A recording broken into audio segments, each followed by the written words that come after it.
জয় শিব শম্ভু। ওরে সুধা, কোথায় গেলি? নে ওদের প্রসাদটা দিয়ে দে।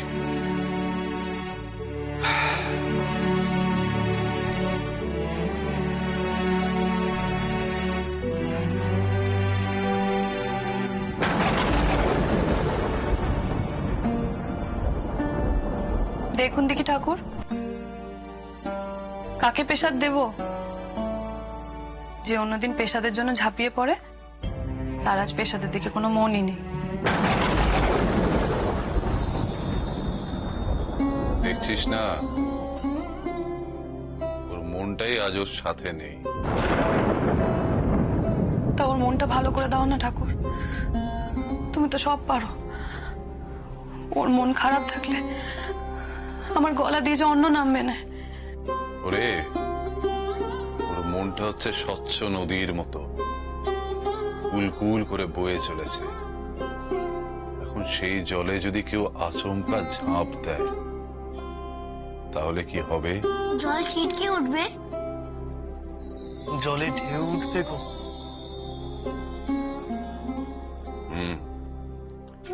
ঠিক তাই, আজ লোকনাথের মনে ঢেউ উঠেছে।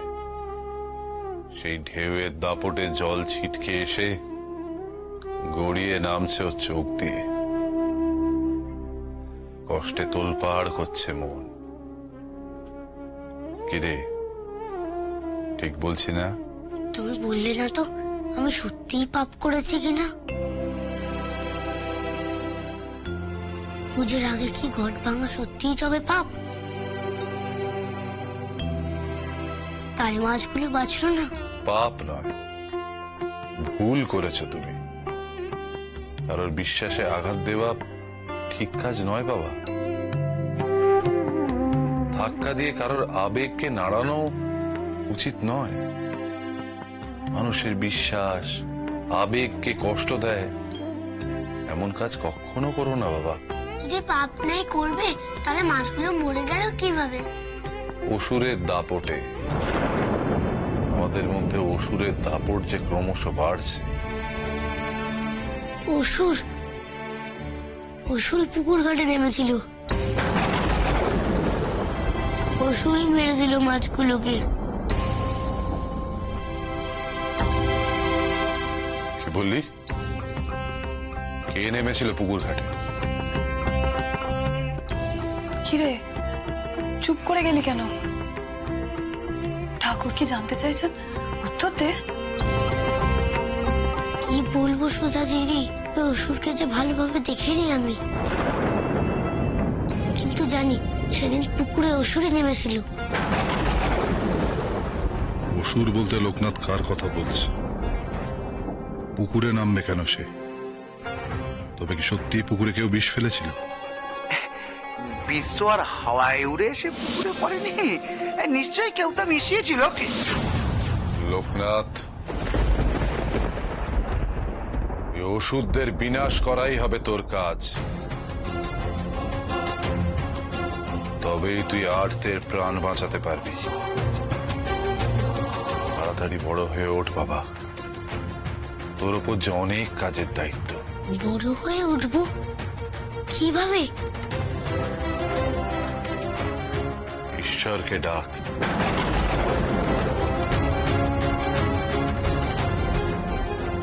তাকে বল তোকে যেন তিনি শীঘ্র বড় করে তোলেন।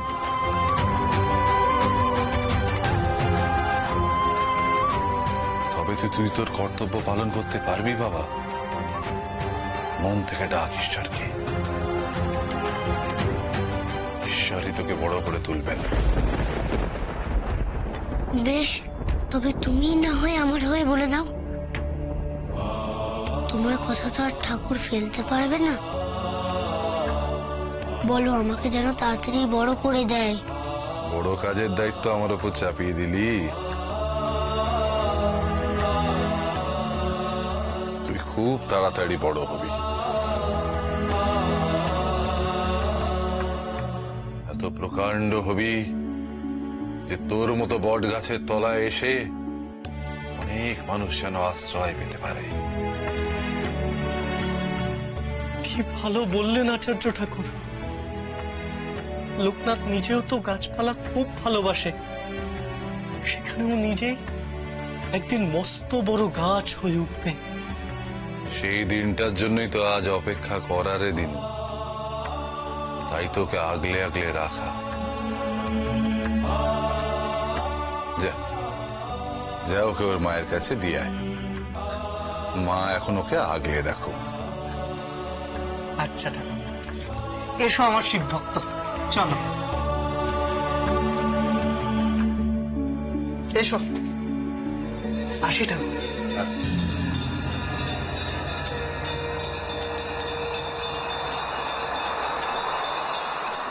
বেশ, তবে তুমি না হয় আমার হয়ে বলে দাও। তোমার কথা তো আর ঠাকুর ফেলতে পারবে না। বলো আমাকে যেন তাড়াতাড়ি বড় করে দেয়।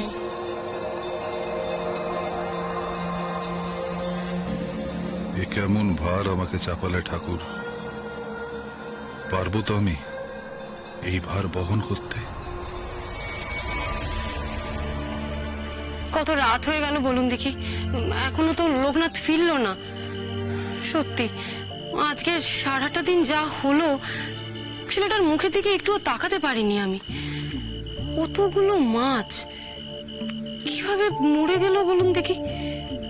আচ্ছা, লোকনাথ কি করে জানবে যে মাছগুলো ওভাবে মরে যাবে? তুমি মিছে চিন্তা করছো কমলা। তুমি কখনো দেখেছো যে তোমার লোকনাথ কখনো কোনো প্রাণীর ক্ষতি করেছে?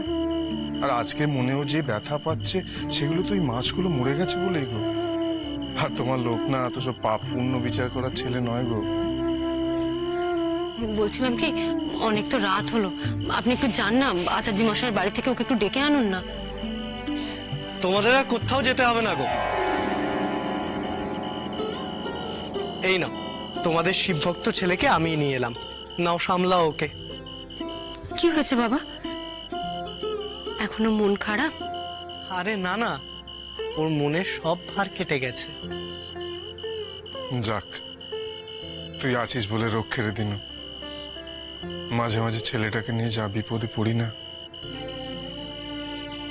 আমি আর কে গো, ওকে যা বোঝানোর আচার্য ঠাকুর বুঝিয়ে দিয়েছেন। আরে লোকনাথ, গুরুদেব যা বলেছেন মন দিয়ে শুনেছিস তো? আমাকে তাড়াতাড়ি বড় হতে হবে বাবা।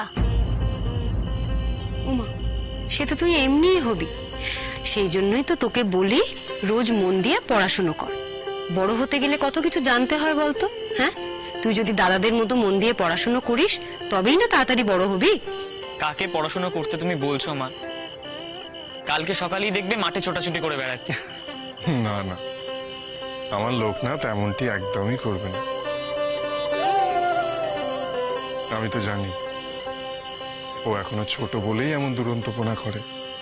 বড় হলে দেখিস ঠিক পড়াশোনা করবে। এই হচ্ছে আপনার সব থেকে বড় দোষ। ওকে আদর দিয়ে দিয়ে আরো মাথায় তুলুন।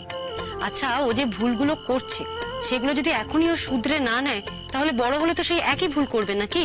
ওকে আর বকু না তো গো দিদি, ওর ভুলের খবর ওকে আচার্য ঠাকুর দিয়ে দিয়েছেন। তুমি দেখো ও নিজের পথ ঠিক চিনে নিতে পারবে। নাও, ওকে এখন ঘরে নিয়ে গিয়ে কিছু খাওয়াও তো। আমি চলি গো। উমা, চলে যাবি কি রে?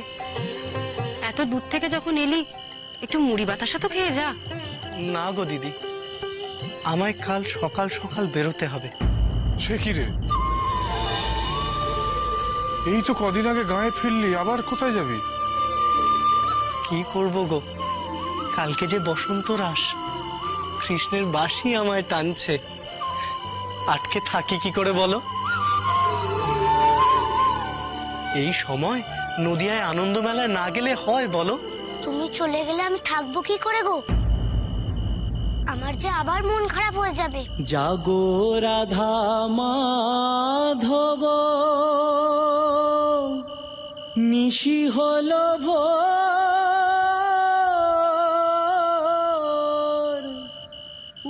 আচ্ছা বেশ, কথা দিলাম শুধু তোমার জন্য ফিরে আসবো, আর আসার সময় একটা জিনিস নিয়ে আসবো তোমার জন্য। কেমন?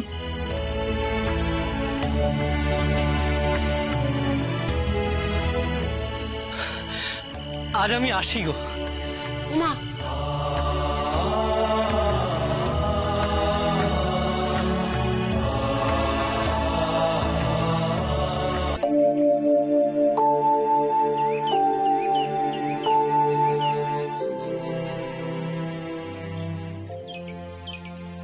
বিশ্বাস কর, আমি কিন্তু তোদের মারিনি। আমি কখনো তোদের মারতে চাইনি। যদি কেউ এসে এই সময় তোদের বাঁচিয়ে দিত, তবে কি মজাটাই না হতো। ওষুধটাকেও বেশ জব্দ করা যেত।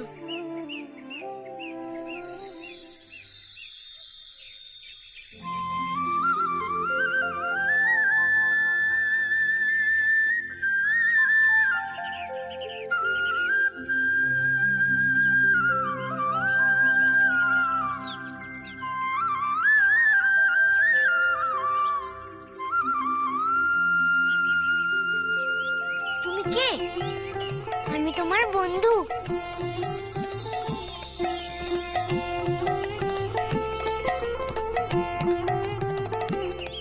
কিন্তু বন্ধু, তুমি এমন মন খারাপ করে বসে আছো কেন? দেখো না, এই পুকুরে বিষ মিশিয়ে সব মাছ মরে গেছে। আমার সঙ্গে কথা বলার কেউ নেই। কেন থাকবে না? জানো তো কি হয়েছে? এই মাছগুলোর আয়ু ফুরিয়ে গেছিল বলে তাই এই মাছগুলো মারা গেছে। কিন্তু জলের বিষ কেটে গেলে আবার দেখবে নতুন মাছ আসবে। আমার বন্ধু হবে, কথা কইবে। কিন্তু জলের বিষ কাটবে কি করে? দাঁড়াও, আমি বিশ্বহারি পাতা দিয়ে সব জলের বিষ দূর করে দিচ্ছি।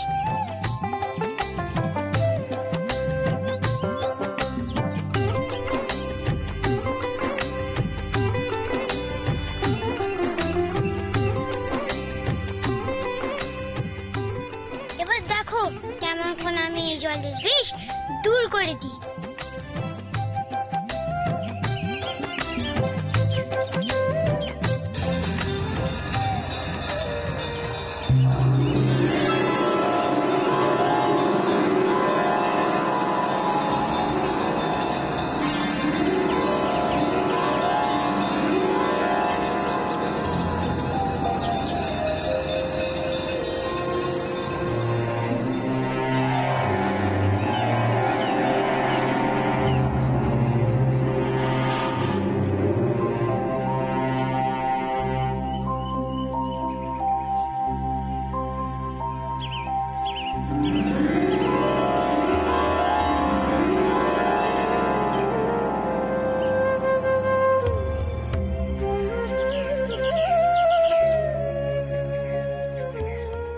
কি কাণ্ড!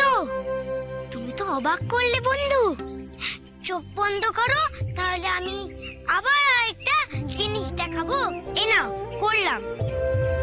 কিন্তু এটা তো বলো, কতক্ষণ চোখ বন্ধ করে থাকতে হবে? বেশিক্ষণ নয়, একটু তো সহর করো।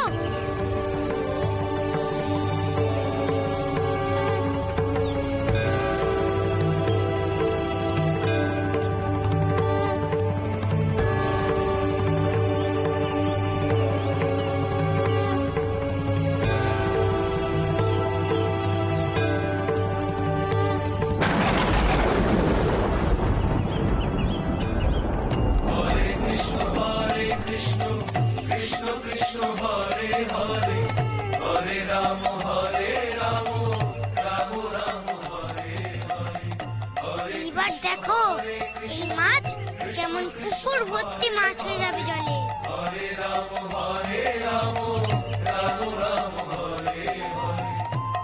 এসো এসো, তুমিও জলে নেমে দেখো। আর কোনো ভয় নেই, জলের সব বিষ কেটে গেছে। কিন্তু বলো না, তুমি কে? আগে তো কখনো দেখিনি। আমি তো জমিদার বাড়িতে এসেছি, আর গোপাল বলে সবাই চেনে। এই জলের মাছ, জঙ্গলের গাছ, পশু পাখি সবাই আমার বন্ধু। আর আজ থেকে তুমিও আমার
বাবা, এই বয়সে কি তুই আমার একটু শান্তি দিবি না?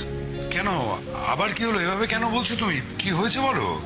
তুই গাজনের পুজো নিয়ে মেতে আছিস, সে খুব ভালো কথা। তাই বলে বাড়ির পুজোতে মন দিবি না? পিসি মনে হয় আমাদের বাড়ির গোপাল পুজোর কথা বলছে। হ্যাঁ, আমি সে কথাই বলছি। আমাদের বাড়ির গোপালের পুজোর কথা সারা গ্রাম জানে, আর তুই সেই ছেড়ে গাজনের পুজো নিয়ে মেতে আছিস। কি আর করবো বলো, বাড়ির লোকেদের অনেক কিছু বলে মানানো যায়, কিন্তু গায়ের লোকেদের ইচ্ছা অনিচ্ছা এগুলো তো আমি ভুলতে পারি না। দেখো পিসিমা, ওরা এই উৎসবের জন্য কতদিন ধরে অপেক্ষা করে বসে আছে বলো। পুজো যখন করবি দুটো পুজোয় মন দিয়ে কর, ভুলে যাস না নিশি। এই জন্মাষ্টমীর পুজোর দিন ঝড় জলের রাতে রাম ঠাকুর মশাইয়ের বাড়িতে কিন্তু লোকনাথ জন্মেছিল। সে কি আর ভোলা যায় পিসিমা? আজও চোখের সামনে সেই দিনটা ভাসে। হে কৃষ্ণ করুণা সিন্ধু দীন বন্ধু জগৎপতে গোপেশু গোপিকাকান্ত রাধাকান্ত নমস্তে। রাম ঠাকুর মশাই আমাদের বাড়ির পুজোয় ব্যস্ত, আর তারই মধ্যে কমলার প্রসব যন্ত্রণার খবর এলো। শ্রীহরির অশেষ কৃপা রায় মশাই আমার পুজো সঠিক সময়ে সমাপ্ত করিয়েছেন। সেই ঝড় জলের রাতে সবকিছু মাথায় করে ঠাকুরমশাই বাড়ি চলে গেলেন। বাড়ি থাকলে তো বাড়ি যাবে, ঝড়ের তেজে তো বাড়ির চাল পর্যন্ত উড়ে গেছিল ওদের।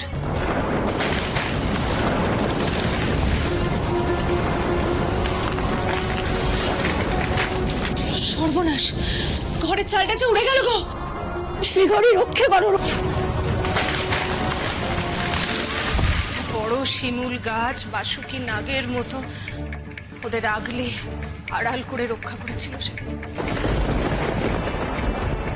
তাহলে আমাদের এই গোপাল ঠাকুরই লোকনাথকে রক্ষা করেছিল বাবা, আর তুই সেই পুজোকে উপেক্ষা করছিস? উপেক্ষা করিনি গো পিসি, তোমরা বাড়িতে ছিলে, ভেবেছিলাম সবকিছু তোমরাই সামনে নেবে, কিন্তু এখন যখন বলছো যে পুজো করতে হবে, বলো বাড়ির পুজোর জন্য কি কি করতে হবে? বেশি কিছু চাই না নিশি। চৈত্র সংক্রান্তিতে গাজনের পুজোর আগে আমি আমার গোপালের রাস করতে চাই।